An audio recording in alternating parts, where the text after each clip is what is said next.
सुमन की आत्मा भाग 2। पिछले भाग में आपने देखा एक सुमन नाम की लड़की एक गांव में रहती थी और एक जगुआ नाम के लड़के ने उसको जंगल में मार दिया था। फिर गांव के मुखिया का बेटा सुहास सुमन की आत्मा की मदद करता है और सुमन की आत्मा जगुआ को मारकर अपना बदला ले लेती है। कुछ दिनों बाद सुमन की माँ की तबीयत खराब होने की वजह से उनका देहांत हो गया। अब आगे सुमन के पिताजी की भी तबीयत बहुत खराब रहती थी। सुहास ही उनका इलाज कर रहा था।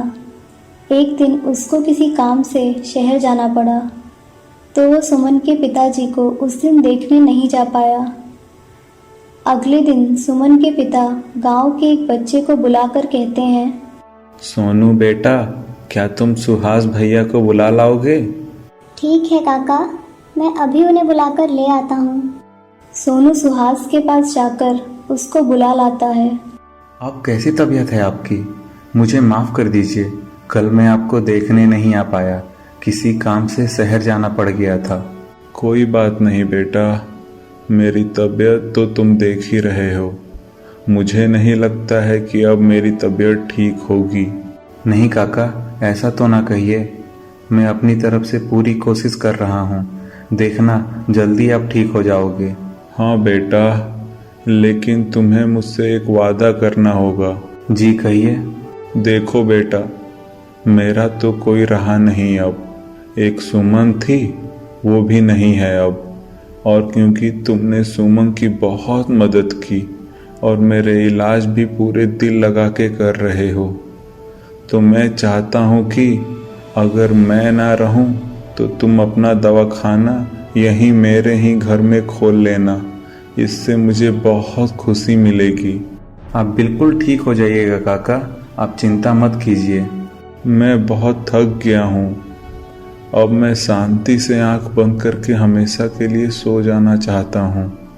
बस तुम मेरे लिए इतना कर देना। ठीक है काका, मैं अपना दवाखाना यहीं आपके घर में ही खोलूँगा, अब आप आराम करिए। फिर सुहास वहाँ से चला जाता है। कुछ सालों बाद सुहास ने सुमन के घर में ही अपना दवाखाना खोल लिया और वो अब गांव के लोगों का इलाज किया करता था। गांव में सब कुछ ठीक चल रहा था कि एक दिन गांव में कहीं से एक साधु बाबा मुखिया के पास आए।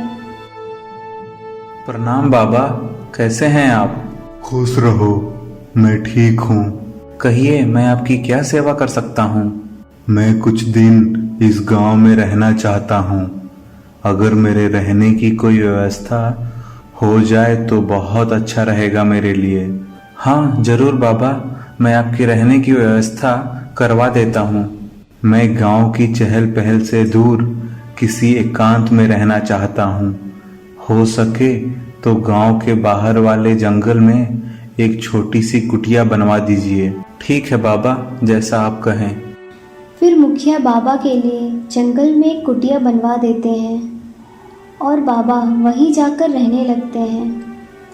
इसी तरह कुछ दिन बीते।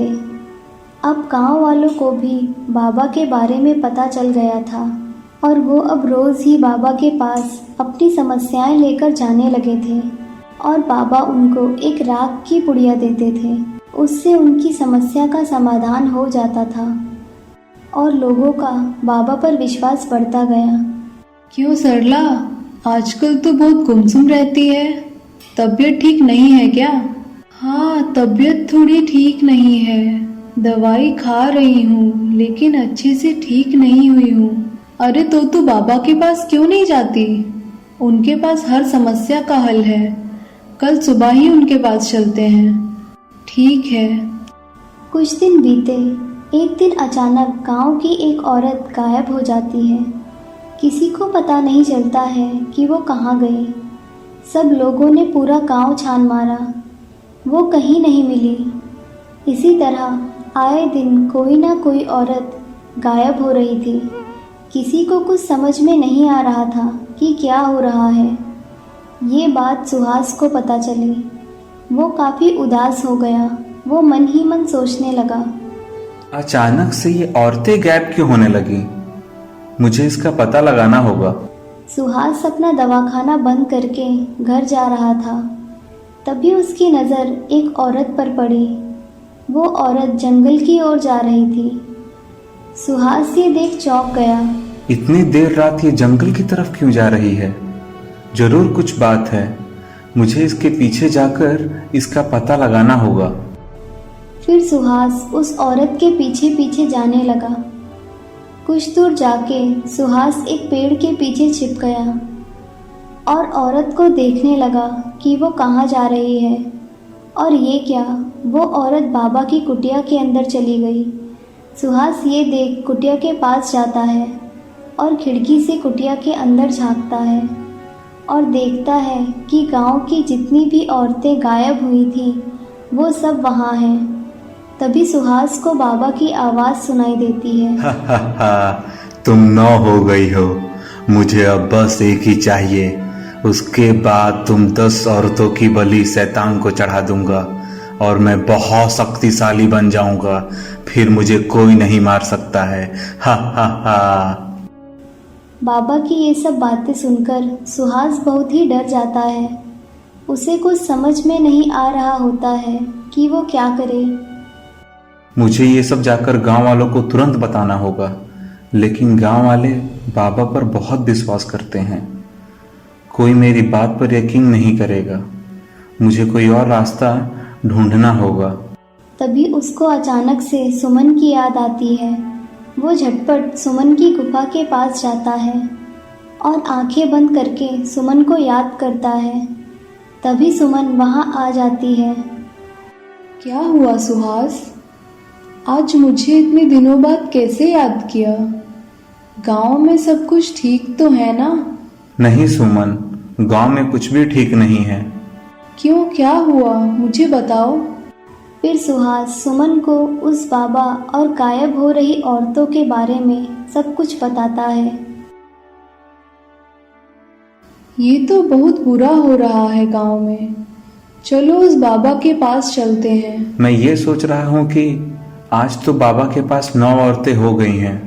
कल 10वीं औरत उसके पास जाएगी, तो हमारे पास कल तक का समय है और गांव वालों को भी ये सब दिखाना बहुत जरूरी है। तुम ठीक कह रहे हो सुहास। हमें जल्दबाजी नहीं करनी चाहिए। अब तुम घर जाओ, कल इस बाबा को देखते हैं। फिर सुहास घर आ जाता है। अगली सुबह सुहास भी गांव वालों के साथ बाबा की कुटिया जाता है और वहां पर सुहास देखता है कि बाबा एक राख की पुड़िया एक औरत के हाथ में देते हैं। ये देख सुहास को शक होता है कि कहीं 10वीं औरत यही तो नहीं है। शाम होती है। सुहास और सुमन दोनों जंगल के रास्ते पे उस औरत का इंतज़ार कर रहे होते हैं। तभी सामने से वो औरत आती हुई दिखती है। सुहास, मैं इस औरत का रूप लेकर कुटिया तक पहुंचती हूँ। तब तक तुम इसके साथ गांव वालों को लेकर पहुंचो। ठीक है, अपना ध्यान रखना। सुहास उस औरत को लेकर गांव वालों को सारी बातें बताने जाता है और सुमन उस औरत का रूप लेकर बाबा की कुटिया की ओर चल देती है। कुटिया के पास जाकर सुमन रुक जाती है। तब तक सुहास भी गांव वालों को लेकर आ जाता है। रुक क्यों गई? कुटिया के अंदर जा। आज मैं बहुत खुश हूँ। तुम 10 की आज बलि चढ़ाऊंगा और स्वर शक्तिमान हो जाऊंगा। मुझे अब कोई नहीं रोक सकता। हा हा हा। तेरी ये इच्छा तो कभी पूरी नहीं होगी। मासूम गांव वालों को बहलाकर उनका विश्वास जीतकर उनको धोखा दिया है तूने। ये कैसे हो सकता है? तू इंसान नहीं, तू कोई और है। कौन है तू? फिर सुमन अपने असली रूप में आ जाती है। ये देख बाबा बहुत ही डर जाता है। तू मेरा असली रूप देखना चाहता था ना? यही है मेरा असली रूप और मैं इस गांव की रक्षा करती हूँ और तुम जैसे शैतानों को बहुत बुरी सजा देती हूँ। फिर सुमन उस बाबा को भस्म कर देती है। ये देख गांव वाले बहुत ही खुश हो जाते हैं। फिर सभी लोग सुमन का धन्यवाद करते हैं और गांव वापस लौट जाते हैं।